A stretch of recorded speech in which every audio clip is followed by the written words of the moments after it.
is ground zero. Now, there's a lot of concern everyone is having in regards to these protests that are taking place.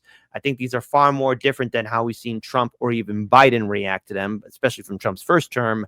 As it stands right now, I want to pull up this video because there is a AH-1Z ground attack helicopter of the United States Marine Corps seen flying through downtown Los Angeles. Now, this would be seem to be from a dystopian science fiction movie or TV show, but here we are. And just for the record, folks, as someone who has served in the military, this is a ground attack helicopter used to destroy light armored or heavy vehicles or engage in heavy combat.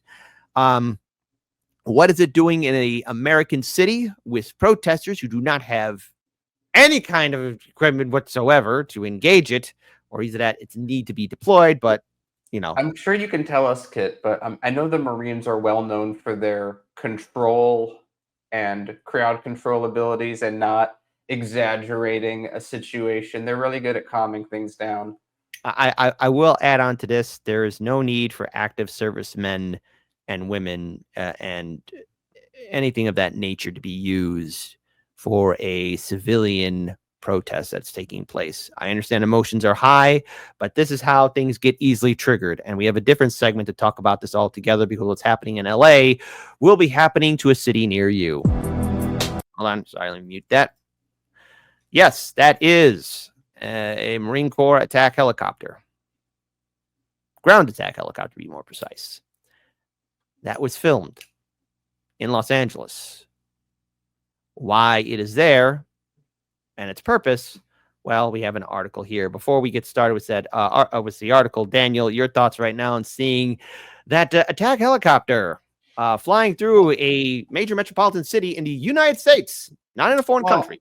I've seen helicopters before. I know it's like I feel like, we're talking about the small picture, but this is really the bigger picture. The bigger picture is Trump in his first term didn't do much. He let the governors and mayors take his spot, and that didn't work out well from his perspective. So this time he's doing a change in tactics, and we're going to see how that plays out. Exactly. So let's go ahead and pull up this article here. This is from RT.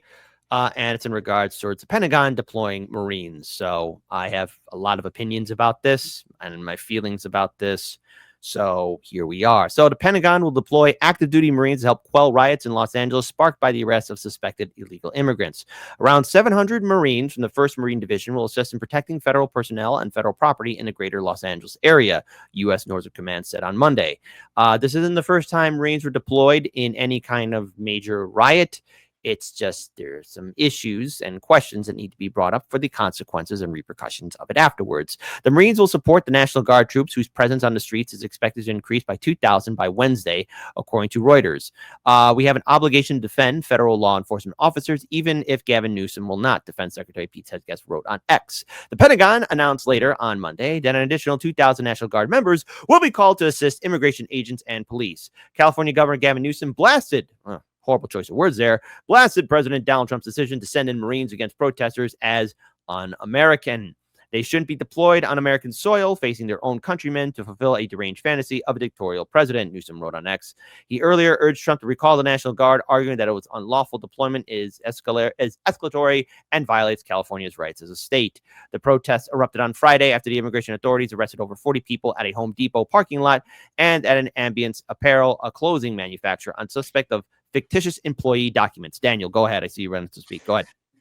Okay, so this is again, what we're really dealing with is a political situation that just happens to be playing out the way it is in LA. So again, we have because really we're just watching Democrats and Republicans fight. So you have two different points of view from two different leaderships. You have Trump, which we basically already know. He wants law and order. He doesn't want this to escalate, or conversely, he wants to escalate. It doesn't matter. The play out's still basically the same. So he's doing a big show of force, which is different than what he did in his first term. And either the hope is that this either escalates depending on your position on the topic, or it de-escalates depending. But again, it doesn't really matter. It's the same action that would happen for either. We'll see how it plays out. Then the other hand, you have the California Democratic Party that's playing into this. And what their position is, well, they're a sanctuary city. But again, it's like again, I can really lay this out, but the reality, what I'm really trying to say is both sides are creating this. You ever seen like two eagles like locked talons in that like death spiral? Yes. That's exactly the version of what's happening. So it's like because they're a sanctuary city, they're not working with the federal government on deportation. So because of that, ICE, whether you like it or not, is then going in these convoys to act because they don't have because I guess in other states where ICE is being worked with, they don't do this. They just wait for them to go into court, and then they get a message from local police saying, "Hey, these guys are in court. Come get them."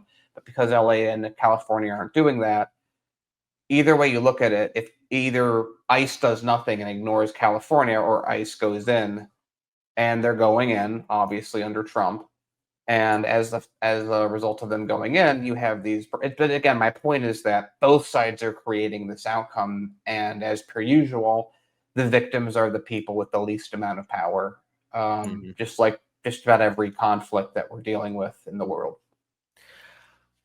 To add on to this, look, there's a reason why, again, there's a migrant crisis. There's the fallout of previous Democrat and Republican presidential administrations, regime change wars, coups, money in politics, the war on drugs. Let's talk about the CIA and its friendship with El Chapo. I know I keep saying that, but there's a reason why there's a crisis. And of course, a lot of these people are then used as pawns. Daniel, I brought this story up so many times, but when we were covering these Trump protests way back in 2017, 2018, 2019, all that stuff. And when the talks of sanctuary cities were brought up, both you and I correctly said to a lot of these activists and even some of these main organizers who are now, elected officials, like, hey, do we have the resources necessary to really make Chicago into a sanctuary city? Will these shelters hold up? Will all these things still work? And, some of our response was like, well, we don't know. I don't know. I mean, or either Yeah, that. this We, is we, this is we, the we issue. yeah, we got a lot of people go ahead and talk to us, and they gave us a varying degree of answers, and some even straight right out calling us racist or bigots for even bringing this up. Yeah, Go ahead. yeah. This is what we were watching over basically the creation of Hardlands because we did a huge, especially in our first 2 years, we did huge amounts of on the ground reporting to really understand all these organizations.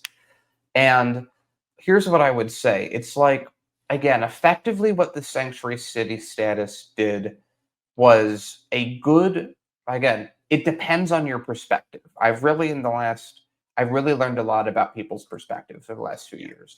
So it's very important for me at least to understand where everyone's coming from, or at least where everyone says they're coming from. So again, if you're a sanctuary city, what you're effectively doing is a put up or shut up move effectively with the federal government. Because either, again, like I said, either the federal government goes, well, the cost of enforcing action against a sanctuary city is going to be much higher. We're going to be much less effective.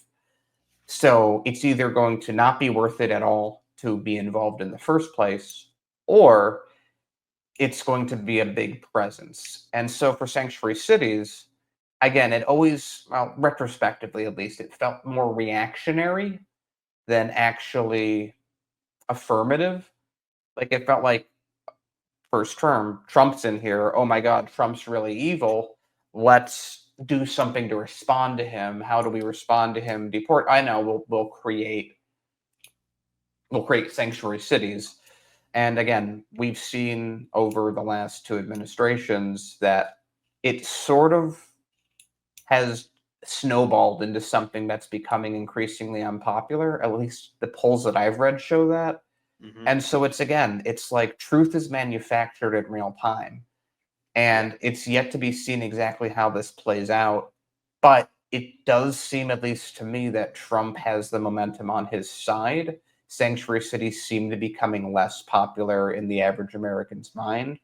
And I think that, again, especially how it's bleeding out in LA, it's not very good images from a PR point of view because, again, what is this at the end of the day? It's a public relations battle of Yeah. which side is right. And I think that, again, the hope with sanctuary cities is if we show enough women crying that their husbands are getting deported or vice versa, that people will act. But again, that was the Biden era. That was the shame era where anyone threatening to say something had actual teeth, even if it wasn't real. And so it's like it feels to me at least like people are currently using a playbook that no longer has the effectiveness that it used to. And Yeah. in reality, it actually is counter effective right now. But again, we'll see how it plays out. All right. So besides that, I just want to add in just a few other things here too. So Trump is saying, he's condemning these people as insurrectionists, which I would not call them insurrectionists. They're people protesting. If they split, we hit, and I promise you, they will be hit harder than they've ever been hit before. Such disrespect will not be tolerated, Trump wrote on his True Social platform. During his campaign, Trump pledged to crack down on illegal immigration and ramp up deportations, according to Axios, Homeland Security Kristi Noem, and White House Deputy Chief of Staff Stephen Miller. So I think, folks, what we are witnessing here is a change, a mood change in what's happening here with the Democrat Party, the Republican Party. We are witnessing here, and it's just I find it rather depressing that this is where we are at. And again, it's at the end of the day, we're watching two powerful groups of people act stupidly. And it's just like, but it's in that vacuum. It's not what is the good. We have two groups of wealthy people fighting each other. Yeah. And it's super ironic because it's been watching the whole thing about people going, oh my God, it's nearly unprecedented that, the president would send in. And the last time it happened was desegregation. What's kind of ironic is, we had a civil war over how do we do cheap labor effectively. I'm gonna phrase it that way specifically because that's sort of the current problem as well. It's like you have all these. Have you seen? I'm sure you've shown the show all the liberal elites going, oh my God, who's gonna pick our crops? Who's gonna wipe our butts? Yeah, exactly. That one in particular. Yeah. And so it's like you have right now, effectively, again, I'm looking at this strictly from the top-down elite point of view. You have the Democrats are now the ones going, man, I really like this cheap, affordable labor and people that can't legally fight me. It'd be nice if I could keep that, which is, again, not super dissimilar from the argument made a little over 100 years ago. Yeah. And something years ago. And something else here's the thing. You know what? Farha, thank you so much for your kind words, by the way, early on. Heartlands Media. This is all small pepper energy from Donnie. Donnie's never been loved or accepted in his life. He's acting like a bully because he will not get hit in the face. Easy peasy. This is an overreaction. I would say this is a major overreaction from Trump's administration, but looking at this, this is also a failure from the Democrats too, because remember, Obama started all of this under his administration. Obama has deported more people than Trump did. And, the whole idea of Biden getting to office, we'll help save the kids. Well, the kids in cages happened under Obama. Trump, he has the excuse of walking in and saying, it was like that when I got here. Now, I'm not expecting Trump to be a saint. Did I hold out for hope that, I don't know, maybe he can end the wars? I know, ending the wars, ha, ha, ha. Or maybe something would be different. Possibly. But the thing is, at the end of the day, this was all inevitable. This is all going to happen. This is all here before us. And as much as we may want this to be over, as much as we may want this just to be isolated in LA, unfortunately, this is coming to a city near you. And, Trump got in with a very popular vote. And Trump's campaign promise was to deport all these migrants. And he seems to be at least gung-ho on following in on that. I'm wondering when Dr. Phil's going to be wearing his Kevlar armor and saying, how do you know me? It's going to be, so here's effectively, there's two ways this can play out. There's two ways this can play out, and it's very simple. Either A, Trump's plan works. Again, let's assume for a second he's trying to de-escalate, just for sake of argument. If his plan works and all this extra force de-escalates the situation, I don't think we're going to see a big spread of these protests like we did in his first term. But if it doesn't work and this escalates, I think we're just going to see a repeat, and he's going to have too many fires to put out with military. Yeah.